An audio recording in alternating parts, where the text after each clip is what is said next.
Hello friends, வாங்க இன்றைக்கி நம்ம ரவா உப்புமா எப்படி செய்யலான்னு பார்க்கலாம். ரவா உப்புமா ரொம்ப செய்கிறது ஈஸி. ஆனால் நான் சொல்கிறேன் பாருங்கள், நான் செய்கிற மெத்தடில் நீங்கள் செய்யுங்க. ரொம்ப ஃபேண்டாஸ்டிக்காக இருக்கும். ரவா உப்புமா பிடிக்காதவங்களுக்கும் பிடிக்கும். அதுக்கு தேவையான பொருள் சொல்லிடுறேன். பாருங்கள், ஒரு கிளாஸ் ரவை எடுத்திருக்கேன் நான். ஒரு கிளாஸ் ரவை, பச்சை மிளகாய், வெங்காயம், தக்காளி, பீன்ஸு, கேரட்டு, இந்த கருவேப்பிலை, அவ்வளோதான் தேவையான பொருட்கள். அவ்வளோதான். இதை வச்சு நம்ம எப்படி செய்யலான்னு பார்க்கலாம் வாங்க. உப்புமா சும்மா வெங்காயம், தக்காளி, பச்சை மிளகாய் போட்டு நம்ம பண்ணிடலாம். நல்லா தான் இருக்கும். எப்படி செஞ்சாலும் நல்லா தான் இருக்கும் உப்புமா. எல்லாருக்கு உப்புமானாலே இந்த சின்ன பசங்களுக்கெல்லாம் பிடிக்காது. அதுக்கு காரணம் அந்த காலத்துலலாம் அப்படி சொல்லலை.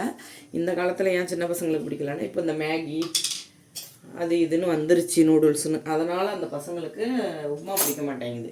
ஃபஸ்ட்டு அடுப்பை பற்ற வச்சுக்கோங்க. அடுப்பை பற்ற வச்சுட்டு அந்த ரவை நான் காமிச்சேன்ல, அந்த ரவைக்கு ஒரு ஸ்பூன் இல்லை, ஒரு அரை ஸ்பூன் நெய் விட்டுக்கோங்க. விட்டுட்டு சிம்மில் வச்சுட்டு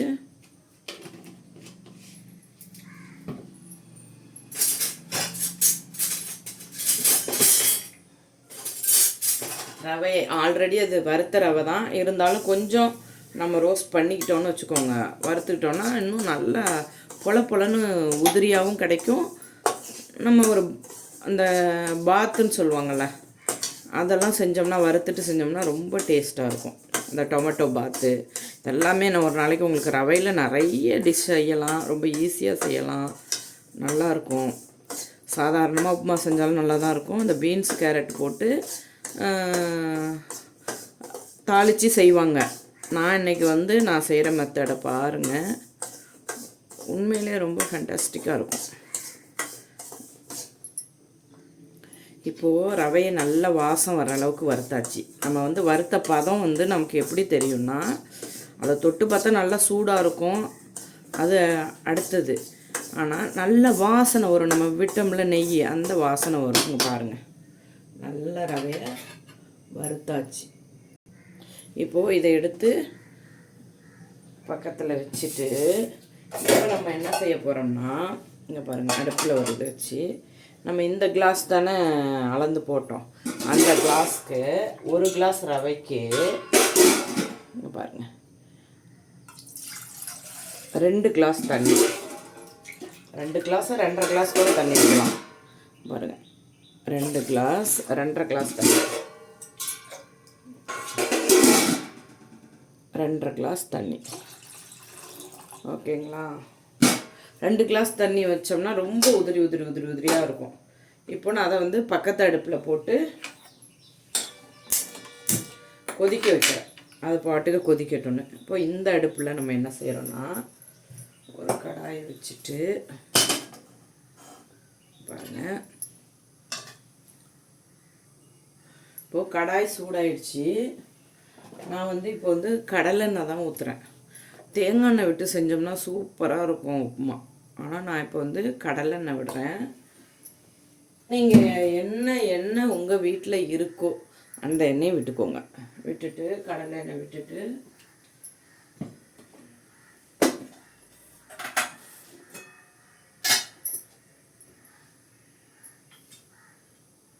தருங்க. கடுகு, உளுத்தம்பருப்பு இதிலே 1-2 கிடக்கு. கடுகு, உளுத்தம்பருப்பு,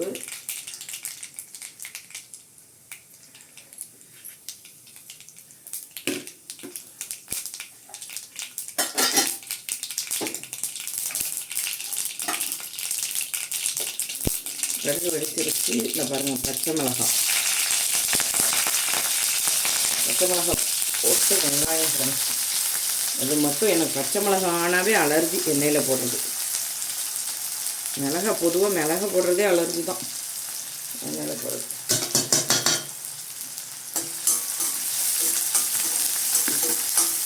இதோட அடுத்தது தக்காளி.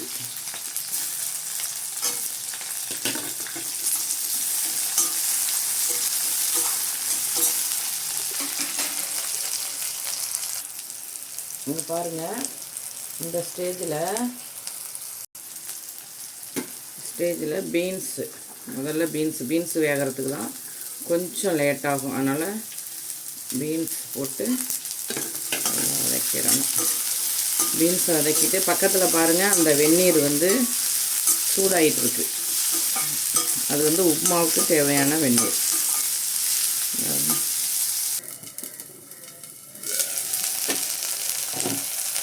பாருங்கள் பீன்ஸு லைட்டாக வெந்துருச்சு.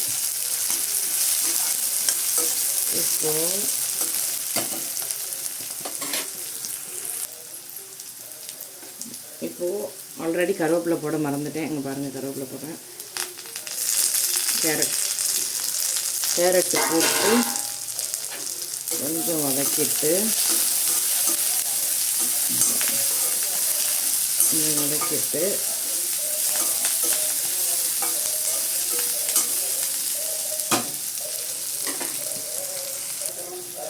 இந்த நல்லா வெந்துருச்சு. வெந்தோடனே இந்த உப்புமாவுக்கு ரவைக்கு இந்த காய்கறிக்கு எல்லாத்துக்கும் சேர்ந்த மாதிரி உப்பு போட்டு பாருங்கள் பீன்ஸ் கேரட் நல்லா வெந்துருச்சுங்களா.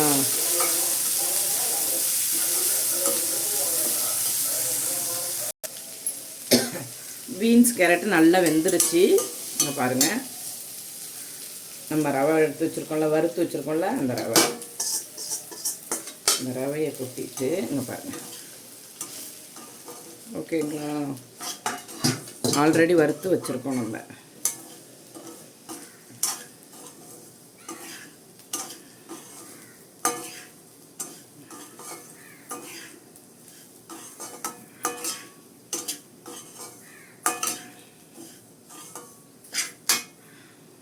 பாருங்கள் ரவையும் அதோட ஒன்றா கொட்டி ஃப்ரை பண்ணியாச்சு. வெந்நீர் இங்கே கொதிச்சிட்ருக்கு. ஓகேங்களா, வெந்நீர் கொதிச்சிட்ருக்கு. இப்போது இந்த வெந்நீரை எடுத்து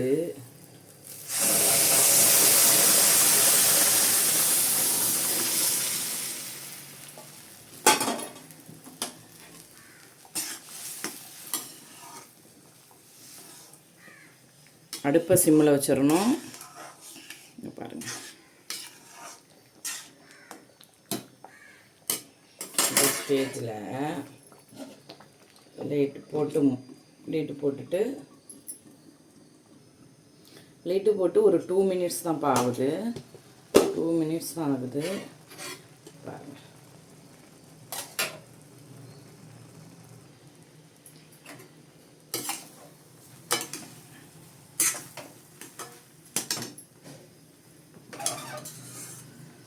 நான் இப்போ வெந்நீர் ஊற்றினோம் பார்த்தீங்களா, அந்த காய்கறியிலே சிலர் தண்ணி விட்டுருவாங்க. அப்படியும் செய்யலாம். காய்கறி வேகிறதுக்காக தண்ணி விடுவாங்க, செய்வாங்க. அது எப்படி இருக்குன்னாக்கா கொஞ்சம் ஒரு மாதிரி மலர்ந்து வேகாது. இப்போ இதை பாருங்கள், நல்லா வெந்நீர் மேலே விடவும் மலர்ந்து வேகும். அப்படி சுருண்டு வருது பாருங்கள். ஓகேங்களா,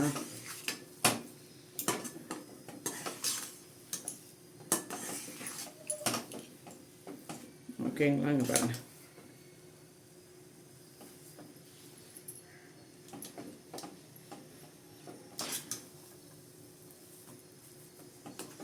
உப்புமா ரெடி. இதை அப்படியே நம்ம அடுப்பை ஆஃப் பண்ணிவிட்டு இந்த ஸ்டேஜுக்கு அடுப்பை ஆஃப் பண்ணிவிட்டு அப்படியே மூடி வச்சிடணும். மூடி வச்சிட்டோம்னா இன்னும் நல்லா செம்ம டேஸ்ட்டாக இருக்கும் பாருங்கள் ஃப்ரெண்ட்ஸ். அடுப்பை ஆஃப் பண்ணிவிட்டேன், மூடிட்டேன். Okay friends, upma ready. இந்த மெத்தடில் நீங்கள் செஞ்சு பார்த்துட்டு உங்களுக்கு பிடிச்சிருந்ததுன்னா கமெண்ட் பண்ணுங்கள். என்னோடய சேனலை சப்ஸ்கிரைப் பண்ணலைன்னா சப்ஸ்கிரைப் பண்ணிக்கோங்க. ஷேர் பண்ணுங்கள் என்னோடய ரெசிப்பியை. லைக் பண்ணுங்கள், கமெண்ட் பண்ணுங்கள். மீண்டும் இன்னொரு வீடியோவில் சந்திப்போம் ஃப்ரெண்ட்ஸ். நாளைக்கு என்ன டிஃபன் செய்கிறோன்னு பார்க்கலாம்.